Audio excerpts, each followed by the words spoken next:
Hey, it's Ed. Welcome to another edition of Ed Talks.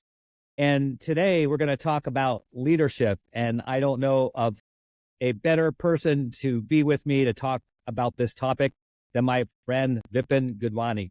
Vipin, welcome to Ed Talks. Ed, thank you for having me. Always fun to be with you.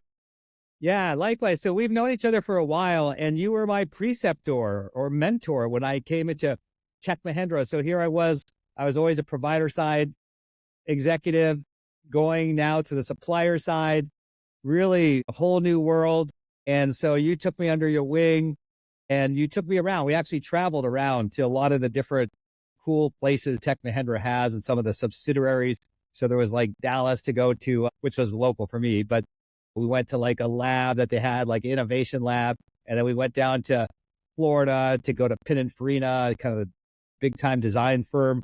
And then we went to human centered design, In MadPow Boston, that's right. We went to Boston. in Boston. Got to run in all these different cities, which I love to do, meet fabulous people. But along the way, not only did you just share with me directly, but I also learned a lot just listening to you because you had to take some calls along the way or watching you interact with the other executives from these companies. And we also visited at some point, I think you were with me, we were in New York City, Madison Avenue type place with Born Group.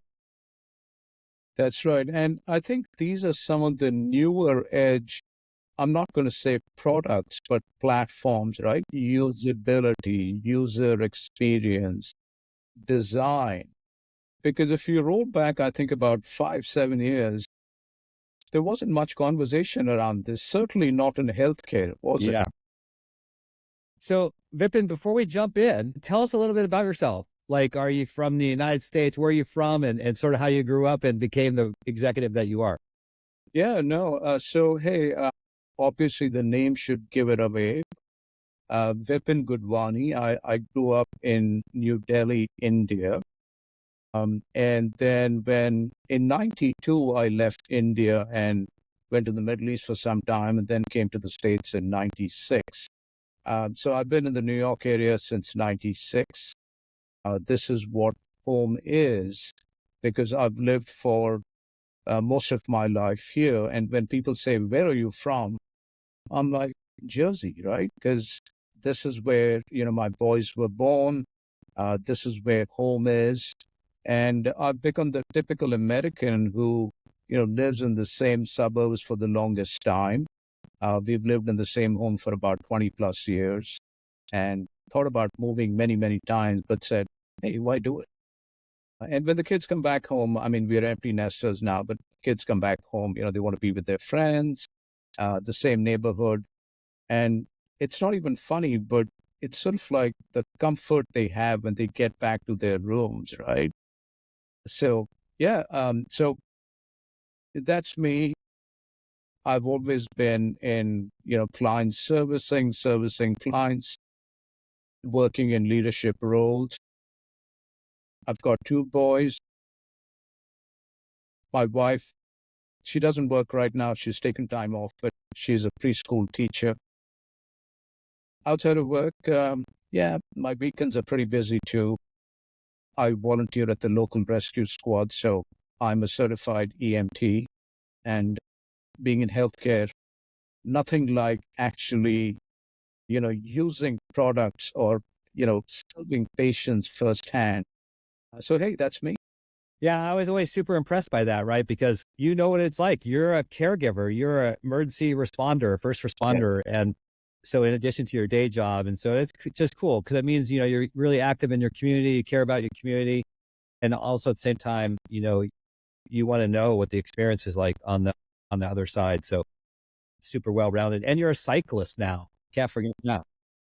And hey, I've got to thank you for that. So, for the viewers, I mean, I was never a road biker like a cyclist. And when COVID hit, Ed was my mentor and, helping me decide what kind of bike should I get. Because even getting a bike, if Yeah. you remember, in that time was extremely difficult. So, yeah, I still do that pretty actively. And outside of that, the club is open. So I started playing squash again. And so squash and biking keeps me active. Yeah. Uh, No, that's good. So what are one or two things, Vipin, that you might share with someone earlier in their career that wants to be, executive like you are, wants to go high in their, they have ambition to go high up in their company, whether it's a giant company like Tech Mahindra or a smaller company? What are one or two sort of skills that really sort of differentiate the average from the above average? Yeah, I think, Ed, leadership has changed quite dramatically. And I'm using that word by design. Because if you roll back, I think 20 or 30 years back, there used to be movies like Wall Street or Glenn Glenn Ross. I don't know if you've seen any of these, but that was leadership in a certain way, right? Hey, always be closing, and yet you're thumping the desk and so on and so forth. But I think it's changed pretty dramatically where, especially in healthcare, we use the word servant leadership, right? Because your title, I mean, if your title defines you, then fundamentally you shouldn't be in that role, is my saying, right? So I think today's leadership, and for anybody getting into executive roles, some things are a given. Hey, you got to have vision, you've got to be able to communicate well, etc., etc. But some of the newer things that did not exist, which are really important, are things like empathy, teamwork, accountability. And the other thing is also adaptability, right? I mean, listen, you're going to be in a situation that you didn't plan for. You're not going to have all the kind of resources or needs that you need to get something. How do you sort of make all this work together? And one of the other things which, as somebody getting into an executive role or a leadership role, there's an Indian word called jugaad, Jugaad. And it's about, hey, look, you're never going to have all the resources available. How do you make do and make things happen? And this used to be a word which was sort of a negative connotation. But I think about 10 years back, there was a paper written at Harvard about this. And, it suddenly became really popular. It's almost like frugal engineering Sure. in manufacturing, right? How do you make it happen? So I think for anybody getting into leadership roles, here are some of the things you've got to look at, right? And everybody's different. I mean, you look at all the leaders, right? I mean, you look at MLK or Gandhi, their concept of leadership was nonviolence, right? And if you go to somebody else, like, I mean, I'm a big believer in Satya Nadella and what he's done at Microsoft. Yeah. He changed the culture. He Yeah. focused on culture. He focused on empathy. He focused a lot on collaboration and focusing on the customer rather than I'm out to sell a product or a service. So I think, there's various attributes, Ed, and, somebody getting, look, there's no right or wrong answer. You've got to pick up all these jigsaw puzzles Yeah.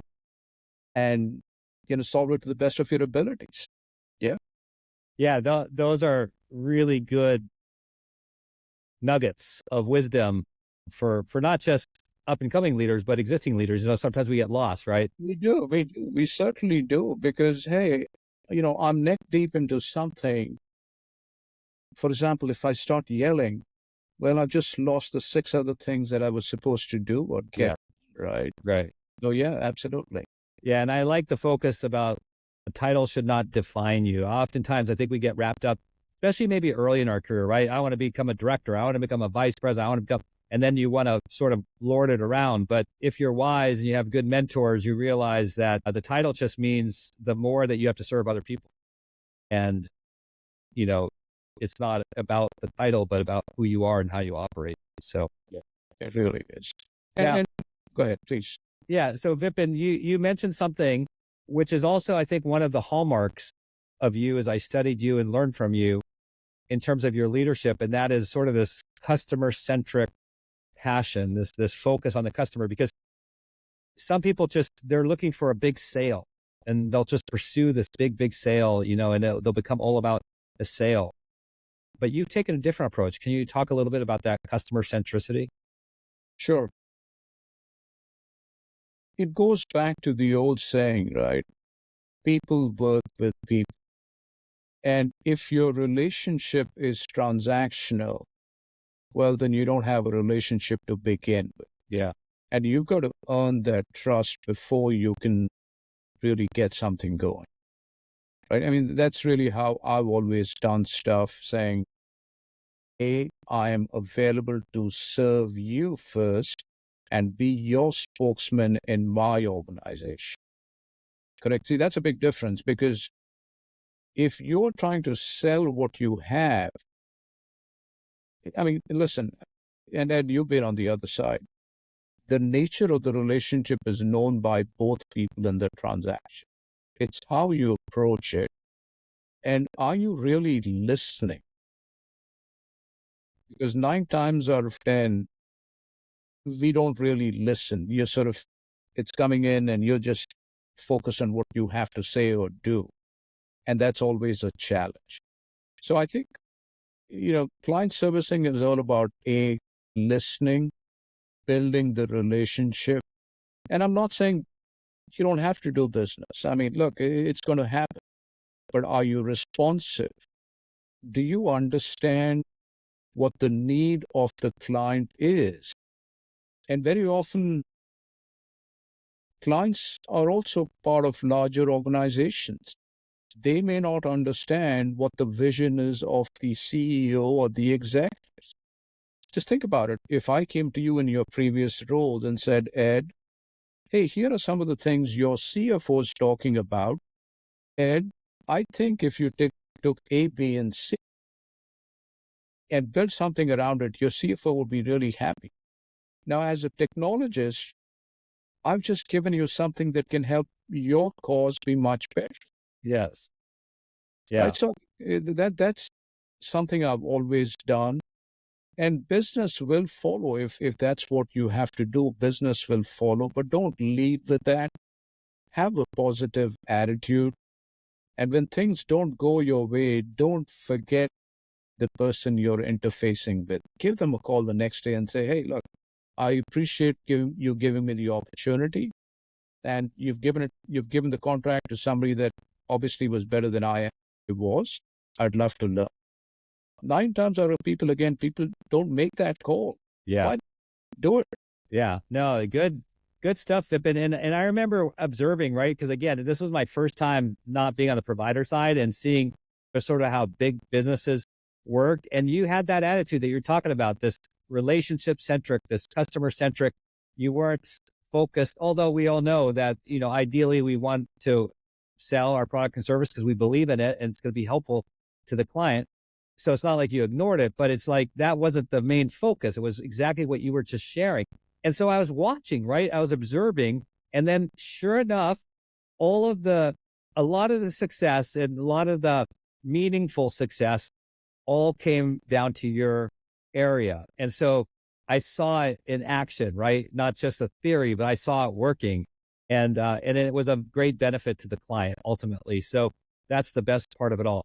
Vipin, this has been great. We talked about a lot about leadership. I think you dropped at least 3 or 4 really keen insights for us, and then customer centricity, a couple more insights. Is there one last thing that you would love to share with our audience related, anything leadership?